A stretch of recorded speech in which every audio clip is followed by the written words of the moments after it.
Wibi, Iya. kan kemarin kita udah bilang ya, kalau bulan Ramadan itu setan-setan tuh pasti pada dikurung.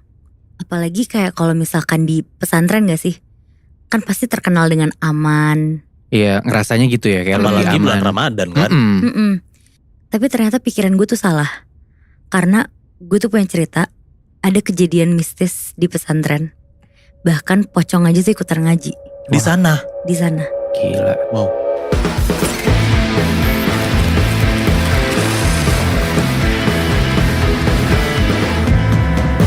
Satu malam, 3 cerita. Diceritakan secara eksklusif. Dari catatan Scary Things.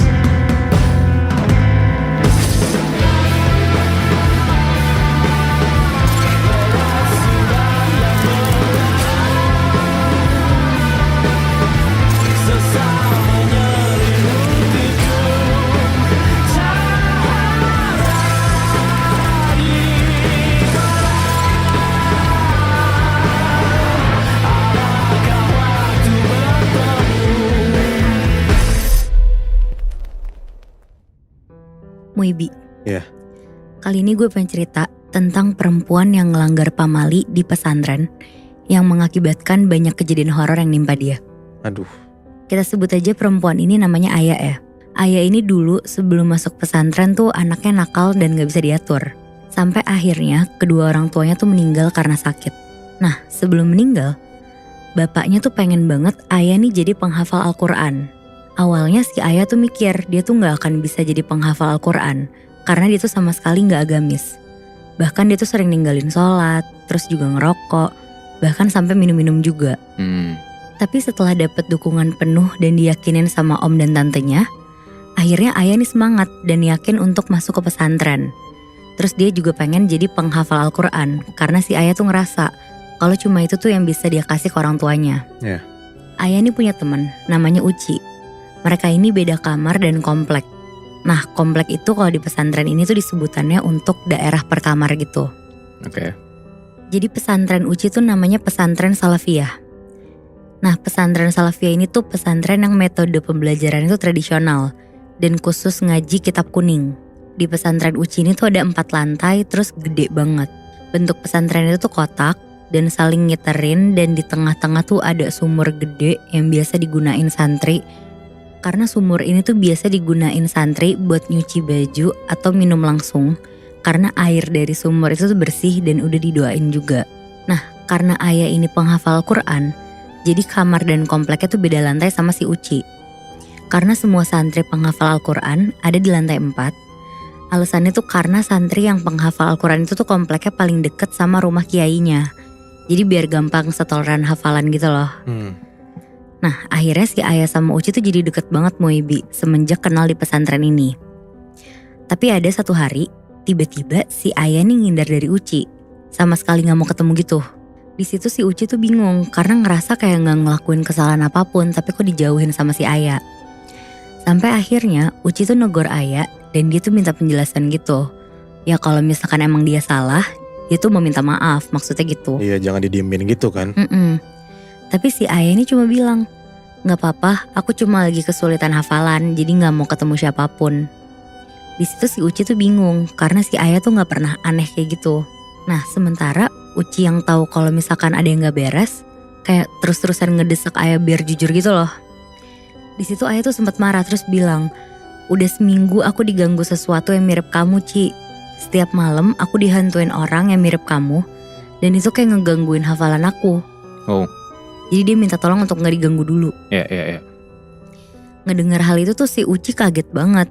Karena sebelumnya Uci sama Aya tuh sama sekali gak pernah dapet gangguan apapun loh di pesantren. Iya. Bahkan mereka juga gak pernah ngomong apapun tentang makhluk halus gitu lah. Sampai akhirnya si Uci tuh gak berhubungan lagi sama Aya sekitar 3 mingguan. Karena si Aya bener-bener terus-terusan ngindar. Dan akhirnya suatu hari si Aya tuh udah bener-bener gak kuat dan ceritain nih semuanya ke si Uci. Jadi selama 3 minggu, Aya tuh udah dapat 4 gangguan. Gangguan yang pertama itu adalah waktu Aya lagi wudhu di sumur tengah. Terus dia pas lagi mau sholat malam, pas dia ngambil wudhu, Aya tuh ngeliat ada santri yang mau sholat juga. Di situ si Aya tuh ngira itu tuh salah satu ustazah di pesantren itu.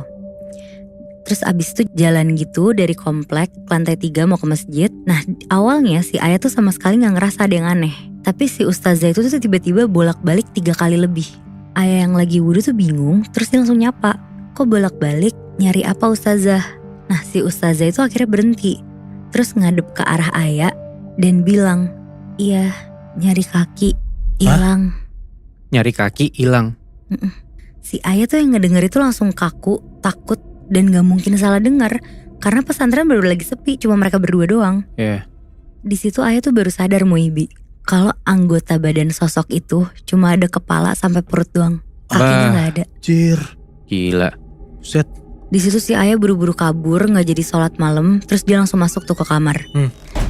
Nah udah tuh Muibi, ada lagi gangguan yang kedua pas Ayah lagi haid. Dan dia tuh mandi malam karena dari pagi sampai sore dia tuh ada tugas. Jadi baru sempet mandi habis maghrib. Kamar mandinya tuh cuma pakai sekat doang, jadi nggak ada pintunya. Dan bak airnya tuh kayak manjeng gitu. Jadi semua santri kalau mandi bisa ngeliat tangan dari samping. Iya. Karena bak airnya tuh jadi satu kan. Nah di sini si Ayah tuh lagi nyuci pembalutnya. Tapi dia tuh kebiasaan buat nyuci pembalut tuh pakai deterjen. Dan apesnya di malam itu dia tuh lupa kalau deterjennya tuh habis. Dan kebetulan di sampingnya tuh lagi ada yang mandi juga. Jadi dia minta tuh, terus dikasih. Tapi pas dia nyuci pakai deterjen itu, dia tuh ngerasa darahnya malah makin banyak dan gak hilang-hilang. Terus gak tahu kenapa orang di sebelahnya tuh nyeletuk. Opo ya? Terus dijawab lah sama Ayah, ini nyuci pembalut gak selesai-selesai. Terus dijawab lagi, daripada koe ngumbah gak ya sabun, mending kayak no aku ae. Yang artinya tuh daripada kamu cuci pakai sabun, mending kasih saya aja. Wah, Kasih apanya maksudnya? Pembalut yang ada darahnya banyak itu Mui. Buat apa anjir kasih ya? itu dia. Terus suaranya tuh kan tadi normal kan, kayak santri biasanya. Tiba-tiba tuh berubah jadi suara nenek-nenek, serak basah. Dan setelah ngomong gitu, nenek-nenek itu langsung ketawa. Aduh gila.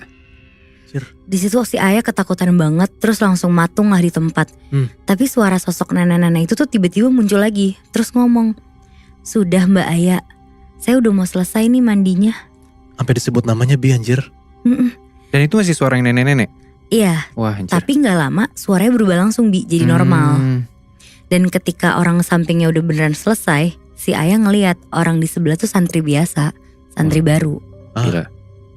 Aneh banget ya. Asli. Di situ dia tuh bener-bener ngerasa aneh, terus dia ketakutan banget. Dia tuh bingung kenapa kok bisa segitunya gitu. Tapi gak sampai situ aja Muibi, ada lagi di hari lain. Pas semua santri lagi pergi ke makam ziarah keluarga pesantren. Itu tuh kayak kegiatan rutin di setiap malam Jumat sore sekitar jam 4. Ayah sama temennya namanya Mbak Laila gak ikut karena dapat tugas untuk jaga Gus Adam. Nah Gus Adam tuh yang paling kecil di keluarga pesantren, umurnya sekitar 6 tahunan. Waktu itu Gus tuh lagi mandi sama Mbak Laila. Jadi si Ayah pergi ke kamar sebentar buat ganti baju karena bajunya kotor habis masak. Pas udah ganti, Ayah dengar kamarnya tuh kayak diketok. Pas dibuka, dia ngeliat ada anak kecil lari. Terus tiba-tiba pas sampai di pojokan, anak kecil tuh berhenti. Nah si Ayah karena ngeliat anak kecil dia mikir kalau itu tuh si Gus Adam kan. Disamperin lah sama si Ayah. Terus si Gus Adam ini tuh berhenti, berdiri di tengah jalan, tapi cuma kayak kelihatan siluet aja karena lorongnya lagi gelap. Terus dipanggil lah, Gus, sampun mandi jenengan. Artinya Gus udah selesai mandinya. Terus dilanjutin lagi nih dia nanya, Mbak Laila di mana? Anak kecil di depan itu tuh nggak nyaut sama sekali Muibi, tapi balik badan, terus langsung lari lah ke Ayah. Dan pas mau sampai, kepala si anak kecil ini tuh jatuh ke bawah. Wah, Sisa badannya doang yang berdiri. Anjir digangguin sama macam-macam makhluk halus ya? Iya bener. Nah di situ Ayah bener-bener langsung teriak keras banget, dia shock banget.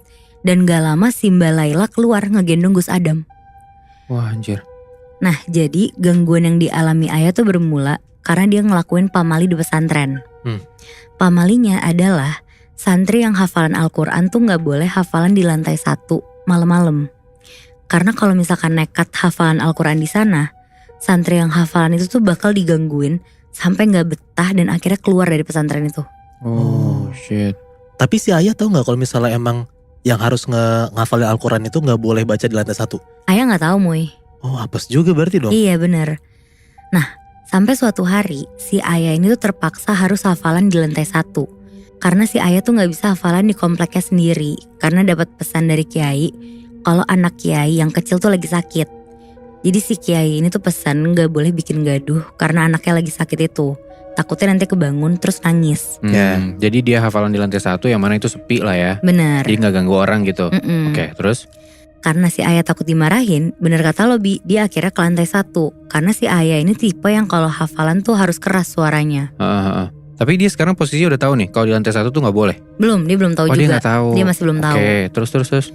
Nah jadilah dia hafalan di lantai 2 dulu nih awalnya. Tapi pas dia sampai di lantai 2, waktu itu tuh lantai komplek pada direnovasi. Jadi lantainya tuh kayak diganti ulang dan dicat ulang gitu. Jadi gak nyaman nih si Ayah kalau misalkan mau hafalan di situ. Akhirnya dia hafalan lah ke lantai 1 nih. Nah akhirnya si Ayah tuh bangun sekitar jam 1 pagi. Pakai mukena, dia bawa Al-Qur'annya terus dia turun ke lantai 1. Dia duduk di tangga untuk hafalan. Keadaannya di situ semuanya sepi, gak ada yang bangun karena ada peraturan tuh di pesantren itu. Jam 10 malam harus steril dan gak boleh ada yang keluar dari kamar. Nah 15-20 menit kemudian si Ayah nih mulai hafalan kayak biasa. Gak ada apa-apa, semuanya aman. Sampai akhirnya dari ekor mata si Ayah nih ngeliat ada orang yang berdiri tapi gak kelihatan jelas sosok siluetnya tuh kayak gimana. Karena gordennya itu tuh kayak bergelombang tapi kelihatan banget nih kalau sosok ini tuh kelihatan gede banget. Dari balik gorden itu? Iya. Oke. Di situ si Ayah tuh mikirnya itu salah satu santri. Tapi makin lama bayangan itu tuh makin kecil. Berarti ya makin deket kan siluetnya. Nah pas Ayah nengok siluet itu tuh kayak duduk. Dan ada cepolan kayak di rambutnya gitu, di rambut atasnya. Ayah sebenarnya udah takut tuh di situ, tapi udah nanggung lah hafalannya dikit lagi selesai. Dan Ayah juga mikir udah gak ada tempat lain lagi buat hafalan. Terus akhirnya si Ayah lanjut hafalan. Kali ini hafalan tuh agak keras. Tapi semakin keras di hafalan, Ayah tuh ngerasa sosok ini tuh ikutan hafalan dan ngaji bareng sama dia. Wah gila. Udah 20 menit hafalan dia makin gak fokus. Ayah akhirnya tetap ngaji tuh. Dan beneran sosok ini ikutan hafalan dan ngaji. Akhirnya pas Ayah berhenti, Ayah tuh ngelihat jelas banget kalau sosok siluet ini tuh pocong sebenarnya. Ya gila. Anjir. Sambil ngaji Ayah terusan hafalan Ayah sambil si pocong ini tuh ikutan ngaji Muhibbi. Bangsat. Ih. Dan si sosok pocong ini dari kepala sampai pinggul itu tuh kayak geser-geser ke kanan ke kiri kayak gini loh. Ya gila. Nah si Ayah sebenarnya tuh udah teriak ketakutan, tapi dia gak bisa ngapa-ngapain apalagi lari kan. Ada kali 10 menitan tuh si Ayah bener-bener matung sambil terus ngedenger pocong ini tuh ikutan ngaji. Aduh anjir ngeri banget. Tapi ya udahlah si Ayah coba ngafalin ayat kursinya, dia doa-doa yang dia tahu buat ngusir setan ini kan. Akhirnya pas dia udah bisa gerak dia langsung cepet-cepet tuh jalan ke arah tangga.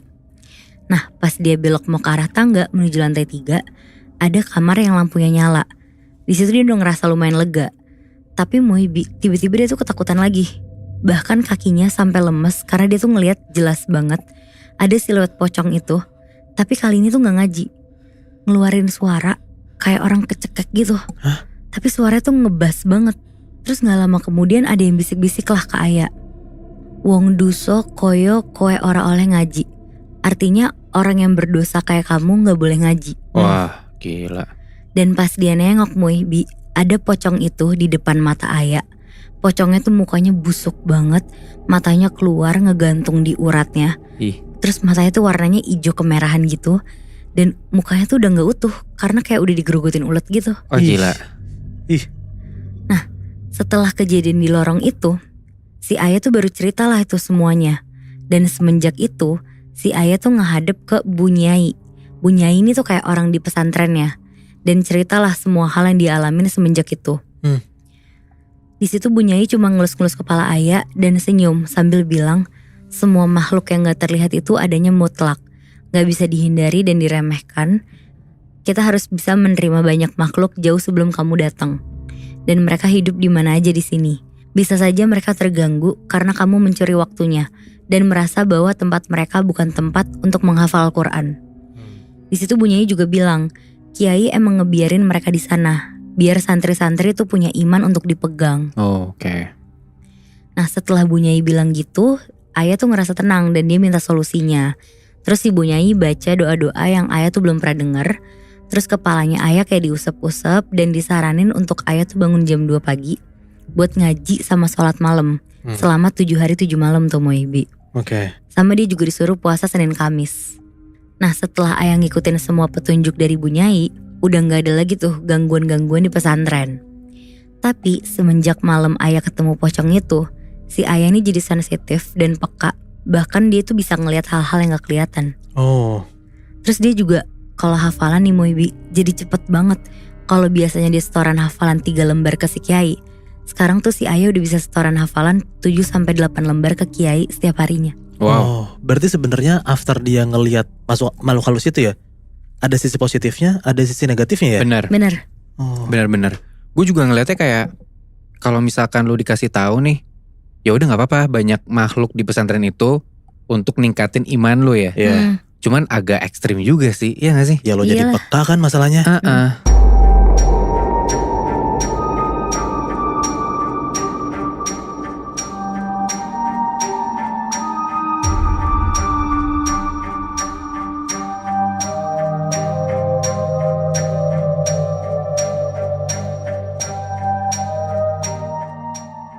Nat, Muy. Ya. Gue udah cerita tentang satu orang cewek, anak kecil, yang dari kecil dia udah dijadiin tumbal. Kok bisa? Itu dia, sampai akhirnya si cewek ini dimasukin ke dalam satu pesantren. Oke. Ini ceritanya udah gue catat di dalam catatan gue ya. Jadi kita sebut aja nama si anak cewek ini Ria. Dia ini anak tunggal dan dia tinggalnya di daerah Jawa Tengah. Nah, Ria tuh emang dari kecil udah sering sakit-sakitan gitu Nat, Muy. Jadi cerita ini nih berawal dari Ria umurnya 10 tahun, sekitar kelas 4 SD lah. Waktu itu ayahnya Ria ini kerja di satu hotel di dekat rumahnya. Oke. Terus ibunya juga kerja masak-masak di hotel itu. Dan gara-gara orang tuanya kerja di hotel yang sama, akhirnya Ria seringlah main ke hotel itu dan main sama anak yang punya hotel. Nah, Ria juga sering banget dikasih baju sama makanan dari hotel itu. Ya udah mungkin udah deket kayak keluarga gitu kali ya. Ada satu waktu nih, sekitar jam 9-an malam, Ria tuh nangis-nangis. Dan dia minta pindah dari rumah tempat dia tinggal. Dan di malam itu, gak cuman sekali nih Ria nangis. Dia tuh nangis berkali-kali. Nangis, berhenti, begitu terus sampai jam 3 pagi, barulah Ria ini bisa tidur di jam 3 pagi itu. Kayak orang tantrum gitu ya? Iya. Nah cuman anehnya, setiap Ria ini bangun, dia tuh gak pernah inget apa-apa yang terjadi. Jadi kayak dia tuh setelah bangun, dia gak tahu tadi malam kenapa. Padahal orang-orang tahu kalau dia tuh kalau malam-malam tantrum. Nangis-nangis segala macem. Dan itu berlangsung selama 7 hari Nat, Muy. Tiap hari tuh, tiap malam dia kayak gitu. Nah, cuman ya setelah pagi, setelah dia tuh udah lupa dengan apa yang terjadi tadi malam, dia kayak biasa aja normal, main-main sebagaimana anak kecil biasanya gitu. Kayak seakan-akan dia juga gak tahu apa yang terjadi tadi malam. Karena orang-orang di rumahnya itu menganggap Ria ini dalam tanda kutip sakit gitu ya. Jadi gak diizinin sama orang tuanya buat sekolah dulu. Ya udah lu kayak ya dibawa ke puskesmas lah. Dibawa ke puskesmas kayak ya coba diobatin. Cuman ternyata gak sembuh-sembuh, malah makin parah. Nah Ria ini tuh sampai setelahnya dibawa ke orang-orang pinter gitu. Dan itu sampai 10 kali Nat, dan gak sembuh-sembuh juga. Akhirnya Ria dibawalah ke kota tempat kakeknya tinggal. Nah di situ tuh orang pinternya bilang kalau ternyata Ria ini tuh mau dijadiin tumbal. Dan yang dalam tanda kutip nempatin badannya si Ria ini itu adalah buto ijo. Buset. Yang badannya gede, ya serem lah pokoknya. Dan yang ngirimin si buto ijo ini adalah si pemilik hotel ternyata. Oh gitu? Berarti tuh si Ria itu mau ditumbalin sama si pemilik hotelnya? Bener. Anjing. Kasian banget ya. Kasian kan? Nah orang pinter ini tuh nyuruh buat semua baju yang dikasih sama pemilik hotel ke Ria itu harus dibuang ke laut. Dan bokapnya Ria ini di rumah harus tidur di luar rumahnya sebagai ritual lah. Udah tuh setelah dikasih solusi kayak gitu, ternyata untungnya berhasil. Dan orang tuanya Ria udah gak kerja lagi di hotel itu. Udah tuh Ria untungnya gak pernah kumat lagi. Nah tapi justru kalau Ria pergi ke tempat-tempat yang angker, dia tuh gampang banget kerasukan Nat, Moy. Oh jadi sensitif gitu ya? Sama kayak tadi cerita lu Nat. Jadi setelah dia dapat serangan-serangan atau teror-teror itu, dia malah jadi sensitif, gampang kerasukan, mungkin bisa ngelihat juga makhluk-makhluk halus gitu. Nah singkat cerita nih, setelah lulus SD, Ria itu dimasukin ke pesantren sama orang tuanya. Dan ternyata pesantrennya ini angker. Jadi Ria tuh sering ngelihat makhluk gaib di lorong pesantrennya dia.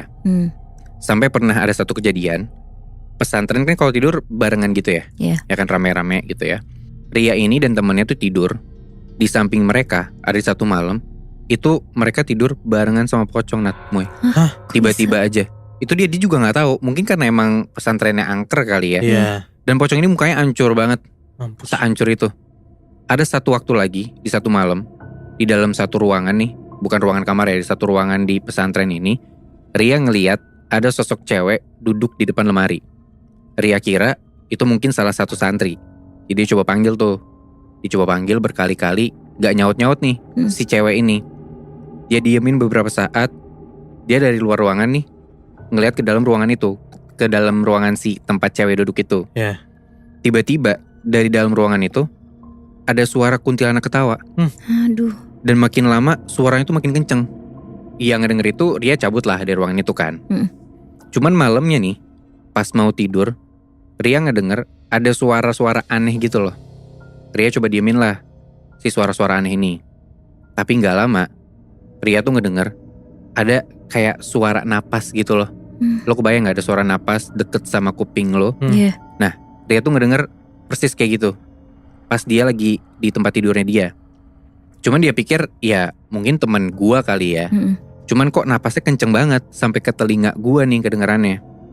Pas Ria balik badan, ternyata yang tidur di sebelahnya itu adalah pocong. Waduh. Pocong lagi. Anjir. Saking takutnya nih, Ria tuh sampai entah kenapa gak bisa teriak sama sekali dan gak bisa ngeluarin suara. Pelan-pelan Ria balik badan lagi, baca doa dengan keadaan deg-degan gitu ya, sambil dia maksain dirinya buat tidur. Gak lama setelah itu, temennya datang nih ke tempat tidurnya dia. Dan ternyata temennya yang lagi tidur di sebelah Ria ini habis dari kamar mandi. Dan pas temennya datang, untungnya sosok ini udah gak ada, hilang gitu aja tiba-tiba. Cuman temennya Ria yang baru datang ini tuh ngeliat kalau Ria tuh sampai bener-bener keringet dingin gitu loh. Terus temennya bilang, udah Ria coba cuci muka dulu aja. Dia juga gak tahu nih Ria kenapa, karena Ria juga belum cerita. Ria ke kamar mandi, dan pas dia masuk dalam kamar mandi nih, dia ngambil gayung. Itu dia ngeliat ada sosok kuntilanak di dalam bak mandinya. Anjing. Aduh. Kepalanya doang Nat, Moy. Lazim. Gila kan? Lu bayangin, di dalam kamar mandi pesantren itu di bak mandinya ada kepala kuntilanak dan mukanya tuh hancur berdarah-darah. Aduh. Untungnya di situ Ria bisa teriak. Ria teriak dan teman-temannya yang ngedenger langsung nyamperin ke kamar mandi. Ria dipeluk, ditenangin. Baliklah mereka ke kamar. Tapi bahkan Nat, Moy, pas mau masuk kamar, Ria ini ngeliat ada sosok hitam ngelewatin jendela kamar dia itu. Aduh. Ria langsung malingin muka tuh, lanjut jalan aja ke tempat tidur tanpa bilang apa-apa sama teman-temannya. Berarti teman-temannya tuh nggak bisa ngelihat ya? Teman-temannya nggak bisa ngelihat. Cuman Ria doang. Nah, entah kenapa kayak gitu ya. Dan ini bahkan sampai di mimpi Nat, Moy, Ria tuh digangguin sama sosok makhluk halus. Di mimpinya ini, Ria tuh kayak ketemu sosok besar, gede banget, tapi kayak cuma bayangan putih doang. Nah di mimpinya itu, Ria tuh gak bisa gerak sama sekali. Kayak cuman matung doang. Dan untungnya dia tetap bisa baca-baca tuh. Dia baca-baca, dia doa, dia minta pertolongan dalam hati. Sampai tiba-tiba Ria kebangun dan ternyata udah pagi hari aja. Nah di pagi hari itu, badan Ria tuh panas banget. Tapi dia tetap paksain dirinya buat sekolah. Maksudnya ya dia ikutin pelajaran di pesantren itulah. Setelah sekolah, dia balik ke pondok lagi, pondok tempat dia istirahat. Tiba-tiba badannya Ria ini tuh lumpuh. Gak bisa digerakin sama sekali. Kasian banget. Kayak seluruh badan tuh gak bisa gerak. Ya Allah. Dibawa tuh Ria ke rumah sakit. Diperiksa, di ronsen. Ternyata tulang punggungnya Ria tuh kayak ada yang kejepit gitu loh. Ria dikasih perawatan tuh beberapa lama. Sampai akhirnya dia udah bisa pulang dari rumah sakit. Badannya udah bisa gerak lagi. Tapi Ria tuh masih sering pinggangnya tuh sakit. Jadi belum sembuh banget dong, ya kan? Coba ditanyain lah ke ibunya si Ria ini. Dan setelah ibunya nyari solusi, ketemu ada satu kerabat nyokapnya Ria ini punya kenalan kiai di Surabaya yang sering nyembuhin orang. Dan di saat itu, pas sudah ketemu nih, padahal kiai ini belum pernah ke desanya Ria, belum pernah sama sekali ketemu sama Ria, tapi beliau tuh entah kenapa, entah gimana caranya, dia tahu letak rumah yang mau jadiin Ria tumbal. Wow. Jadi belum pernah ketemu nih, tiba-tiba udah tahu, lu tuh ada yang numbalin, ada orang yang numbalin lu. Iya. Nah, dan itu orangnya tuh masih sama orang yang punya hotel. Anjir. Masih aja ya, Bi? Itu dia makanya. Pergi tuh akhirnya Ria sekeluarga ke Surabaya lah. Maksudnya setelah ketemu sama kiainya tempatnya Ria, Ria dibawa ke Surabaya. Terus kayak semacam diruqyah gitulah sama kiainya ini. Dan kiainya bilang, ternyata setelah dulu buto ijonya tuh diusir dari badannya Ria, si orang ini nih, orang yang mau numbalin Ria, itu tuh diem-diem naruh buaya putih yang baru lahir di punggungnya Ria. Sampai Ria tumbuh besar di pesantren itu, buaya itu pun ikut besar juga, kayak ikut tumbuh bareng Ria gitu loh. Di dalam badannya si Ria. Di dalam badannya Ria, Gila. tepatnya di punggungnya dia ya. Anjir. Dan katanya panjangnya sampai 4 meter Nat, Moy. Gila. Udah tuh setelah diruqyah, akhirnya untungnya nih ya, Ria pelan-pelan secara bertahap bisa sembuh. Gila. Gue penasaran kayak alasannya kenapa si pemilik hotel numbalin Ria tuh, lo tau gak Bi? Nah itu juga gue gak dapet ceritanya Moy. Gue juga penasaran sih karena kenapa ya? Iya. Dia numbalin anak kecil kan? Iya, masalahnya sampai ngejar sampai pesantren, Iya. gila. Dan akhirnya si buaya putih itu tuh keluar gak sih, Bi? Dari badannya si Ria? Untungnya iya, karena Bisa. pelan-pelan dari cerita yang gue dapet ya, pelan-pelan Ria bisa sembuh sih. Oh, Bagus lah. Kasian banget sumpah.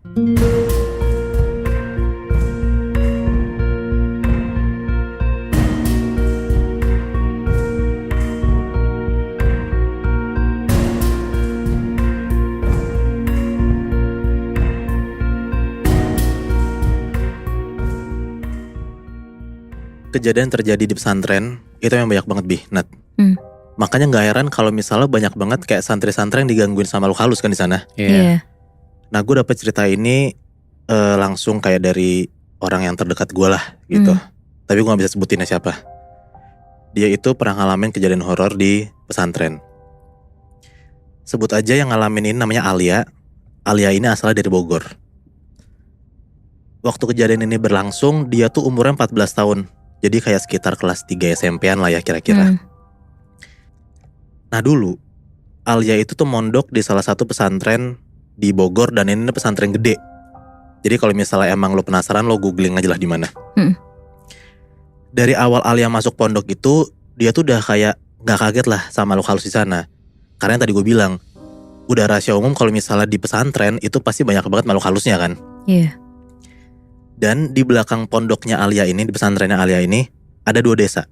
Ada yang di sebelah ujung kanan kita sebut aja namanya desa A, ada yang di ujung kiri sebut aja desa B gitu. Iya. Tapi masih satu pesantren. Di belakang pesantren ya. Oh, oke. Gitu. Sorry. Tapi yang bikin Alia heran, 2 desa di belakang pesantrennya itu kayak punya 2 kepribadian gitu Bi, Nat. Gimana? Desa A, itu tuh hampir setiap hari selalu ada acara nikahan. Dan suka ada kayak lagu-lagu Sunda, kayak lagu-lagu Sabilulung gitu.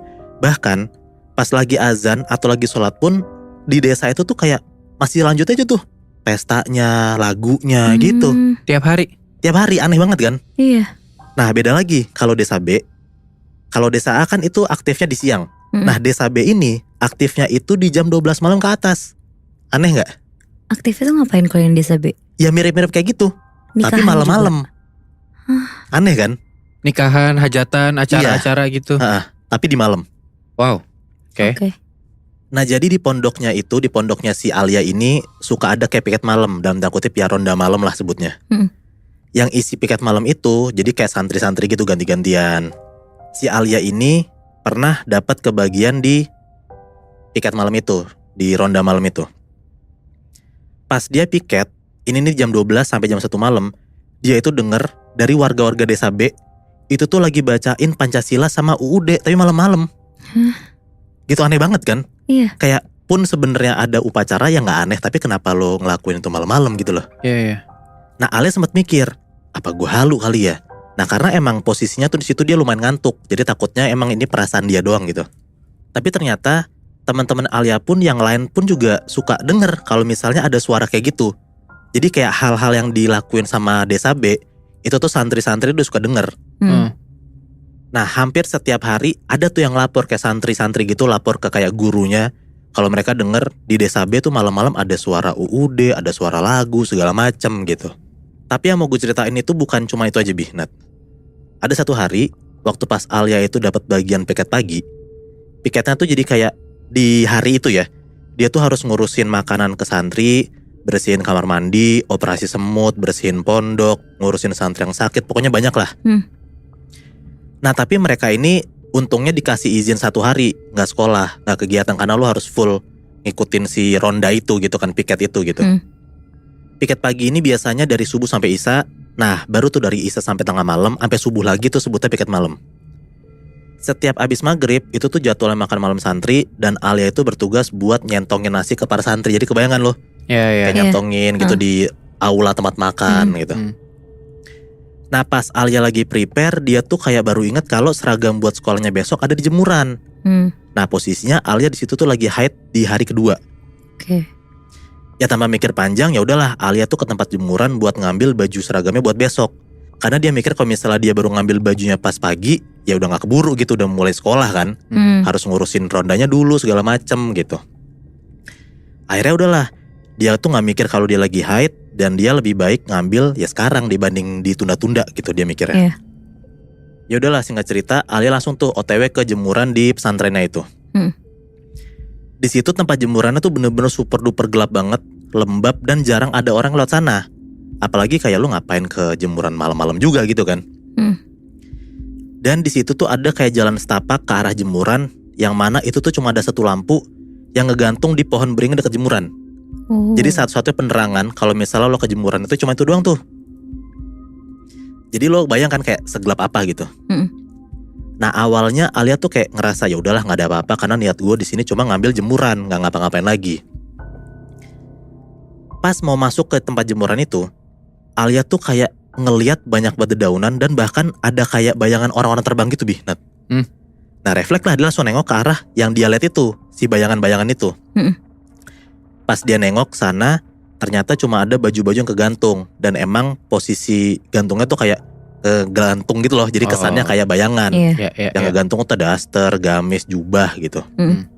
Posisi jemuran itu tuh ada di dalam, jadi kayak Alia tuh harus masuk ke dalam buat ngambil baju. Nah pas Alia lagi ngambil baju itu, tiba-tiba dia tuh dengar ada suara kayak dok dok dok dok dok dok dok dok gitu. Gedor-gedor atau suara kakimu ya? Kayak suara gempa gitu, kayak kaki lo digentak-gentakin ke tanah kayak dok dok dok dok gitu loh. Alia tuh berasa mikir positif, dan dia tuh mikir cuman lagi-lagi ini mungkin cuman halu. Tapi karena dia mikir udah perasaan yang gak enak, dia tuh jadi kayak buru-buru gitu tuh ngambil bajunya. Beres ambil baju, pas Alia tuh mau keluar, di tempat dedaunan tadi yang dia ngeliat ada kayak bayangan orang terbang itu tuh dia ngeliat sesuatu lagi Nat. Tapi sekarang yang dia lihat itu kayak ada kakinya. Alia tuh sebenarnya takut buat ngeliat lagi, tapi dia tuh coba beraniin diri buat nengok tuh sebenarnya di situ ada apa. Dan ternyata pas Alia nengok, dia lihat ada sosok cewek pakai baju hitam dan banyak banget bercak darah Nat. Waduh. Dan sosok itu tuh nggak ada tangannya, terus telapak kakinya tuh hampir putus, dan yang paling serem itu kepalanya Nat. Jadi kayak kepala tuh hancur, bener-bener hancur kayak habis ketusuk, terus darahnya banyak banget dan bau amis.